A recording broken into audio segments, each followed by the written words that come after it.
Right, this is Monday the next day, the battery's charged up. Now look what happens.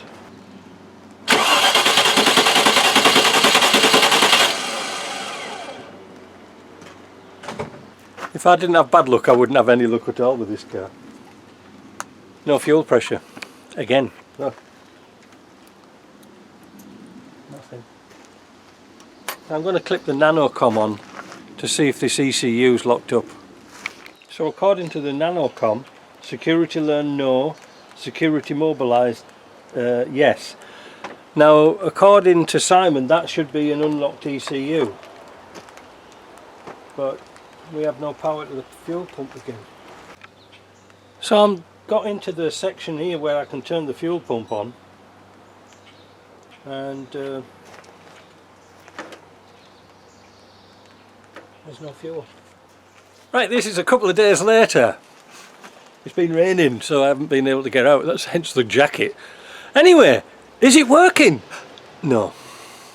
It wouldn't start. Oh man, this is terrible. This is really, really bad. The nanocom states that the ECU's unlocked, but it won't have it. It just won't have it. I don't know why, because if you can remember, let me pull the camera a bit closer.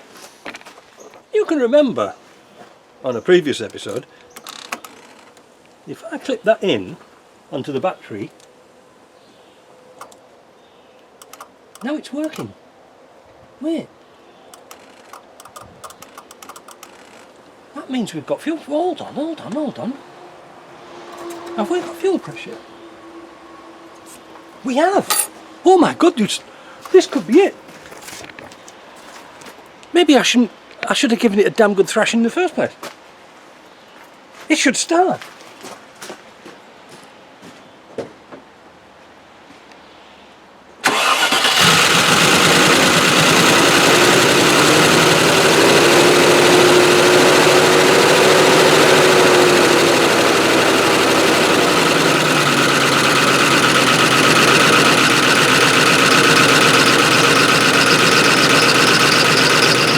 Success.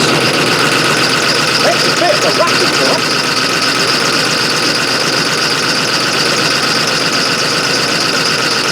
How odd! Yesterday wouldn't start, today it starts. What's that noise? I've never known. Alright, great, it started. I wasn't expecting that. I was going to give you a lecture on wiring. And forget that.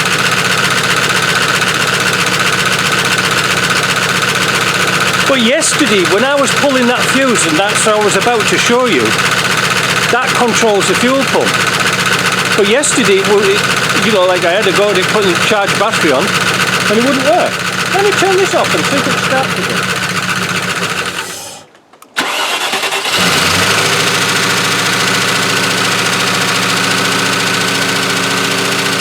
What a racket!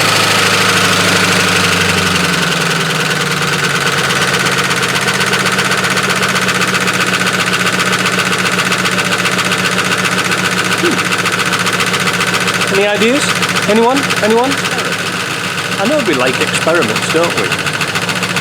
Shall we plug in the original RPI computer, the ECU, ECM, whatever you want to call it, see if it works. In the meantime, I'll have a look. It sounds like something on the fan's catching. It could very well be, because all my bloody papers have blown away. Let's have a look. We're just going to simply swap this RPI one. This was the one that was corroded and I cleaned up, and it did work momentarily. Let's see if it'll work again. I just heard some excitement there.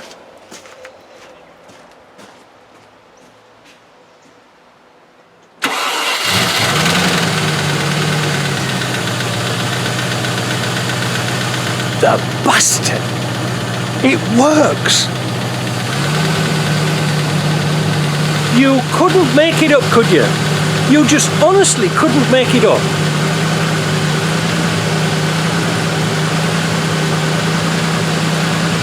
I just don't believe it. I don't believe it. Have you noticed how the misfire's gone?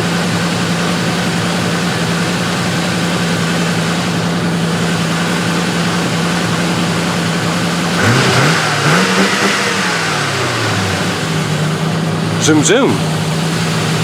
Now, it's running high because it needs to learn its adaptive value. So the bicarbonate of soda job worked okay, didn't it? Unable to start communications with ECU.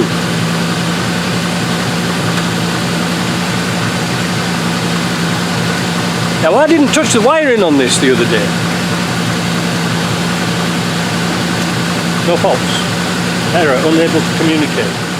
Oh, so it can't communicate now. You see the one thing, it's the other, isn't it? Damn it all.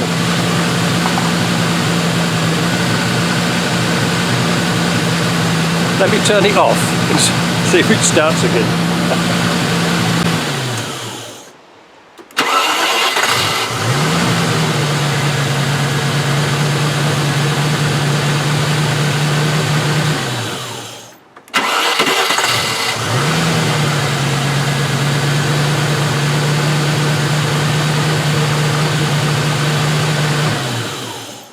Just before I go and get my other tool, did you notice there's that fault's gone?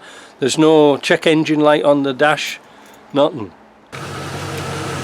By popular demand, we've got Curtis back. Say hello, Curtis. Hey everybody. Curtis has bought a motorbike. Yep. Like a Harley Davidson. Hardly Canableson. Yeah. Anyway, listen. I've been showing Curtis this motor, now it goes, and I've come to a strange conclusion. This is the Range Rover P38 ECU that we put in at the beginning.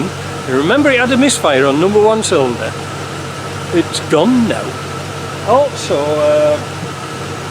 we can communicate with this one, but the other one, the RPI one, which fixed up with baking soda, it won't communicate. I spent all morning thinking my wiring was wrong.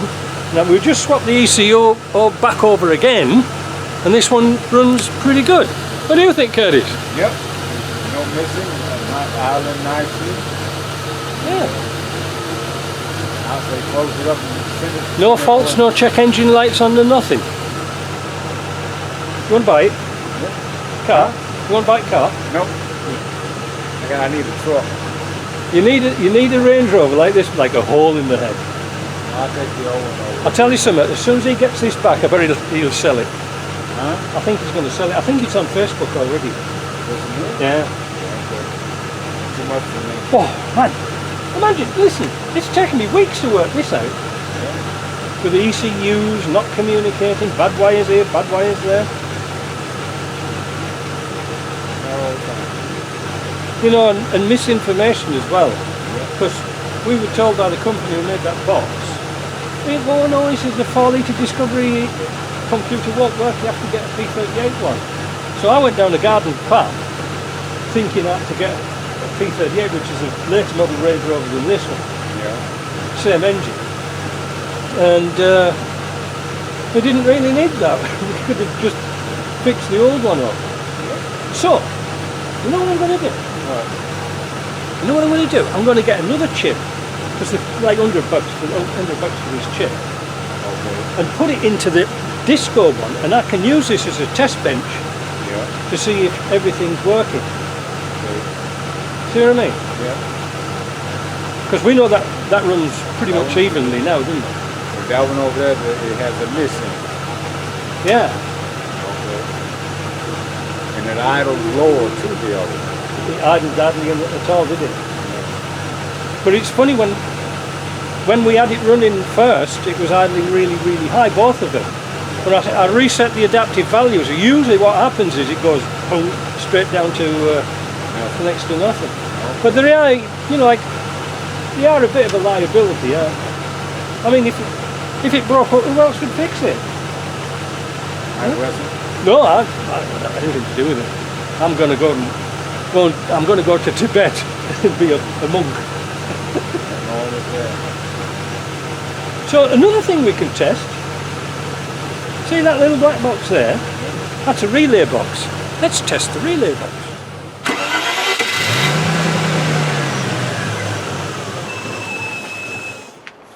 Fuel pump didn't come on.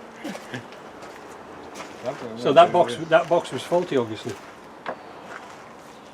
So I bet you now, if we press the fuel thing here, no fuel. So the relay, that relay box was defective. So that was another thing going down the garden path. Cars, so it did need one. I felt a bit guilty getting to buy all these bits and pieces and find out we didn't really need them, but obviously we did. But it made a little noise though. That went boom. Did you hear him come on? There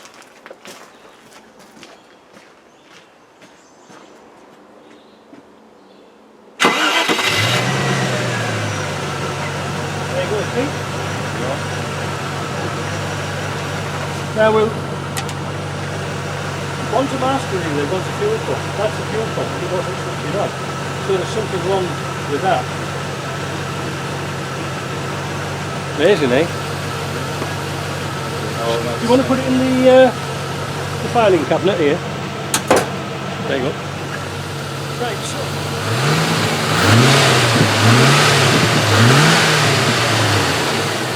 Sounds alright. Yeah.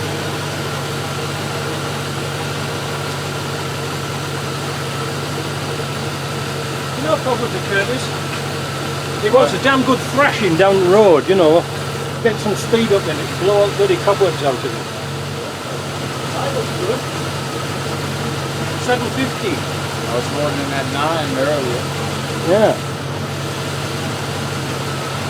Bloody thing will run out of petrol now. What's this? Cylinder 1 misfire. It could be anything. It could be a plug or an injector. The injectors were all cleaned out. Alright, Curtis. So what's your conclusion? Are you buying it? No.